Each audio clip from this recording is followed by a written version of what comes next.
Hello everyone, I hope you all are fine.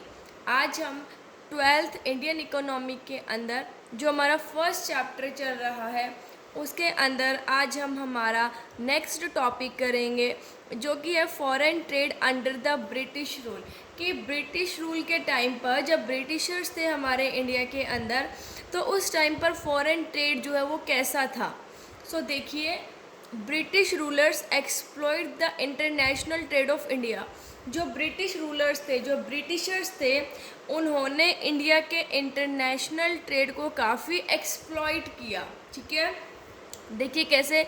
Before British government से पहले India was world famous for their handicrafts, fine cotton, silk, textiles, iron goods, wooden goods and precious stones. देखिए, British government से पहले जो India है वो किस चीज़ के लिए फेमस था? वर्ल्ड फेमस था हैंडीक्राफ्ट्स के लिए, जो हाथ से बनी हुई चीज़ें होती हैं उनके लिए, फाइन कॉटन के लिए, सिल्क के लिए, टेक्सटाइल के लिए, आयरन गुड्स हैं, वुडन गुड्स हैं, और जो प्रीशियस जो कीमती स्टोन्स होते हैं उन सब के लिए क्या था? फेमस था।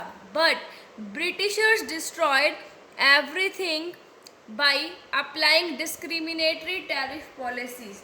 लेकिन जो ब्रिटिशर्स थे उन्होंने अलग अलग टैरिफ पॉलिसीज लगाकर जो हमारा जो इंटरनेशनल ट्रेड था इंडिया का उसको डिस्ट्रॉय कर दिया। ठीक है, हमने अपनी लास्ट वीडियो के अंदर स्टडी भी किया था कि जब वो हमारे देश से रॉ मटेरियल अपने देश के अंदर लेकर जाते थे तो वो कोई टैक्स नहीं था उनके लिए, और वहाँ के फिनिश गुड्स जब हमारे देश में आते थे बेचने के लिए तो भी कोई टैक्स नहीं था।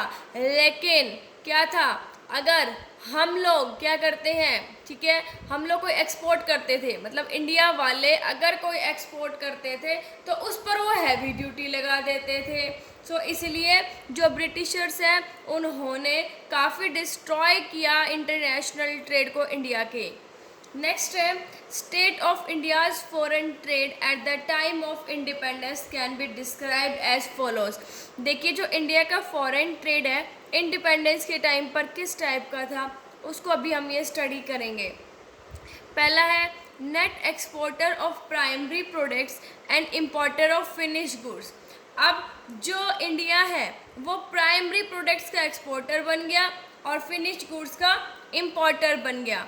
Owing to colonial exploitation of the Indian economy, India became an exporter of raw material and primary products such as raw silk, cotton, wool, jute, indigo, sugar, etc.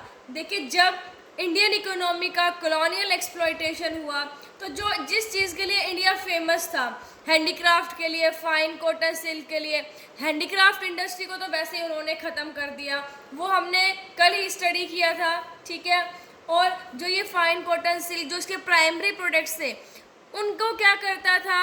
Export करने लगा। अब ये ब्रिटिशर्स जो है वो बहुत ज़्यादा शाणे थे, उनको पता है कि रॉ मटेरियल इंडिया के अंदर मिल रहा है चीप रेट पर। वो क्या करते थे, इंडिया का जो रॉ मटेरियल मतलब जो प्राइमरी प्रोडक्ट्स हैं, ठीक है, जिनका यूज़ करके वो फिनिश गुड्स में कन्वर्ट करते हैं, जैसे सिल्क हो गया, कॉटन, वूल, जूट, इंडिगो, शुगर, इसको क्या करते थे वो सप्लाई करने लगे अपने देश में, मतलब एक्सपोर्ट करने लग गए। वो उन्हीं के फेवर में उन्होंने अपनी पॉलिसीज़ बनाई। सो इंडिया जो है वो क्या करने लग गया, जो प्राइमरी प्रोडक्ट्स है, रॉ मटेरियल और प्राइमरी प्रोडक्ट्स है, उनका एक्सपोर्टर बन गया और इंपोर्ट करने लग गया फिनिश गुड्स जो कि ब्रिटिश इंडस्ट्री ब्रिटेन में बनाती थी। भाई, ब्रिटिशर्स जो है वो रॉ मटेरियल लेके क्यों जाते थे? ताकि वहाँ पर फिनिश गुड्स में कन्वर्ट करके और वो फिनिश जो प्रोडक्ट्स हैं वो इंडिया की मार्केट में बेच सके। अब तो सीधी सी बात है, एक्सपोर्ट क्या होने लगा? रॉ मटेरियल और प्राइमरी प्रोडक्ट्स, और वहाँ के बने हुए जो फिनिश गुड्स थे, ठीक है, वो कहाँ आने लग गए? इंडिया के अंदर। मतलब इंडिया जो है इम्पोर्टर बन गया किसका? वुलन के क्लॉथ्स का। ठीक है, और देखिए कैपिटल गुड्स का। अब कैपिटल गुड्स तो पता ही है जो बाकी प्रोडक्शन के अंदर काम आते हैं, जैसे मशीन्स हो गई। ठीक है, अब मशीन का क्या करने लगे? इंपोर्ट करने लगे, क्योंकि रॉ मटेरियल से फिनिश गुड्स में कन्वर्ट करने के लिए मशीनरी चाहिए। सो यहाँ पर क्या हुआ कि वुलन क्लॉथ और कैपिटल गुड्स का इंपोर्ट करने लग गया कौन? इंडिया। सो देखिए ब्रिटिशर्स ने कैसे हमें एक्सपोर्टर बना दिया और अपना ही मतलब एक्सपोर्टर बना दिया अपने फ़ायदे के लिए, जो उन्हें चाहिए था उनका वो एक्सपोर्ट करने लगे, और जो हमें क्या करा उन्होंने? अपने ही प्रोडक्ट्स बेचने के लिए मार्केट भी हमारी चाहिए, इंपोर्ट भी वो अपने प्रोडक्ट हमारे इंडिया के अंदर करने लगे। सो ऐसे जो है जो इंडिया है वो प्राइमरी प्रोडक्ट्स का एक्सपोर्टर बन गया और फिनिश गुड्स का इंपोर्टर बन गया। नेक्स्ट है monopoly control of the India's foreign trade. India के फॉरेन ट्रेड पर मोनोपोली कंट्रोल था। मोनोपोली का मतलब जहाँ पर एक ही व्यक्ति जो है उसके हाथ में सब कुछ होता है, ठीक है, एक के हाथ में मतलब कह सकते हैं हम कंट्रोल करता है, और उस टाइम पर सारा कंट्रोल किसके पास था? ब्रिटिशर्स के पास। मोनोपोली किसकी थी? ब्रिटिश गवर्नमेंट की थी। तो देखो British government maintain a monopoly control over India's export and import. जो ब्रिटिश गवर्नमेंट थी उन्होंने इंडिया के एक्सपोर्ट और इम्पोर्ट पर अपनी मोनोपोली जमाई। देखिए more than 50% of the India's foreign trade was directed towards great Britain. देखिए इंडिया का 50% से ज़्यादा जो फॉरेन ट्रेड है वो कहाँ होता था?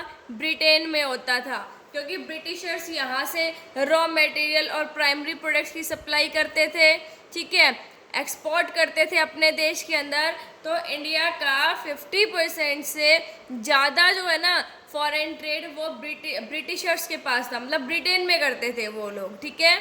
नेक्स्ट है export of primary products and import of finish goods. देखिए जो इंडिया है वो प्राइमरी प्रोडक्ट्स को तो क्या करने लग गया? एक्सपोर्ट, उनका तो एक्सपोर्टर बन गया, और जो फिनिश्ड गुड्स है उनका इंपोर्ट करने लगा, उनका इंपोर्टर बन गया, क्योंकि जो ब्रिटिशर्स हैं वो प्राइमरी प्रोडक्ट्स को हमारे देश से ले जाते थे, रॉ मटेरियल को, और वहाँ से फिनिश्ड गुड्स के अंदर कन्वर्ट करके वो हमारी इंडिया के मार्केट में ही बेचते थे। ऐसे ही उन्होंने हमारी इंडिया की मार्केट को एक्सप्लॉइट किया, यहाँ पर चीप रेट में सबको गुड्स अवेलेबल करवाए, क्योंकि वो मशीन मेड प्रोडक्ट्स होते हैं और मशीन मेड प्रोडक्ट्स जो है उनकी कॉस्ट कम आती है, इसलिए उन्होंने इंडिया के लोगों को वेस्टर्न लाइफस्टाइल का हैबिचुअल बना दिया। नेक्स्ट है surplus trade but only to benefit the British, कि हमारे देश के अंदर ट्रेड सरप्लस में तो था, ठीक है, लेकिन वो किसके बेनिफिट के लिए यूज़ होता था? ब्रिटिशर्स के लिए। देखिए हम लोगों जो है रॉ मटेरियल, सिल्क, ये सारा हमारे पास जो है वो बहुत था इंडिया के पास, इंडिया इनका एक्सपोर्ट करती थी, लेकिन जो इंपोर्ट है वो कम करती थी, क्योंकि जो ब्रिटेन है उसके जो फिनिश गुड्स है वो कई देशों में जाते थे, तो इंडिया जो है वो इंपोर्ट कम करती थी और एक्सपोर्ट मतलब बनाने के लिए सारा माल कहाँ से जाता था? इंडिया से, लेकिन वो प्रोडक्ट्स बना बना कर अलग अलग देशों में बेचती थी। तो इंडिया जो है वो इंपोर्ट कम करता था और एक्सपोर्ट ज़्यादा करता था। तो एक्सपोर्ट ज़्यादा करता था, इंपोर्ट कम करता था, तो सरप्लस हुआ, ठीक है, मतलब बेचता ज़्यादा है, खरीदता कम है, तो सरप्लस तो था, लेकिन वो सरप्लस इंडिया के लिए यूज़ नहीं हुआ, इंडिया के डेवलपमेंट के लिए यूज़ नहीं हो रहा था, वो सरप्लस ब्रिटिशर्स अपने फ़ायदे के लिए यूज़ कर रहे थे। देखिए under the British rule India became an exporter of primary products, raw material and N importer of finish goods. British rule से पहले, ब्रिटिश रूल जो था, तो इंडिया जो है प्राइमरी प्रोडक्ट्स का तो एक्सपोर्टर बन गया और फिनिश्ड गुड्स का इम्पोर्टर बन गया। There was huge export surplus due to excess exports. अब इंडिया ज़्यादा एक्सपोर्ट करता था तो उससे उसके पास सरप्लस जो है वो ज़्यादा थे, लेकिन ये जो एक्सपोर्ट सरप्लस है ये कहाँ यूज़ किए जाते थे? देखिए इंडिया के डेवलपमेंट के लिए बिल्कुल यूज़ नहीं किए जाते थे। ये किस लिए किए जाते थे? To make payment for expenses incurred by an office setup by the colonial government in Britain. कि जो हमारी कॉलोनियल गवर्नमेंट थी ब्रिटेन के अंदर, ब्रिटिश गवर्नमेंट, उन्होंने अपना ऑफिस सेट कर रखा था ब्रिटेन के अंदर, तो वहाँ के जो खर्चे हैं ना उनकी पेमेंट जो है वो कहाँ से करते थे? जो हमारे इंडिया में सरप्लस होता था उससे करते थे। To meet expenses on war fought by the British government. British government जो युद्ध लड़ती थी उस पर जो खर्चा आता था ठीक है। उसका जो भी खर्चा था वो भी कहाँ से पूरा होता था, जो हमारे पास इंडिया के पास सरप्लस होता था वहाँ से ही यूज़ करती थी। मतलब अगर सरप्लस होता था तो वो हमारे इंडिया के लिए नहीं बल्कि ब्रिटिशर्स जो है वो अपने मतलब के लिए यूज़ करते थे। ठीक है। सो आई होप आपको फॉरेन ट्रेड समझ आ गया होगा। Thank you. Stay safe, stay home.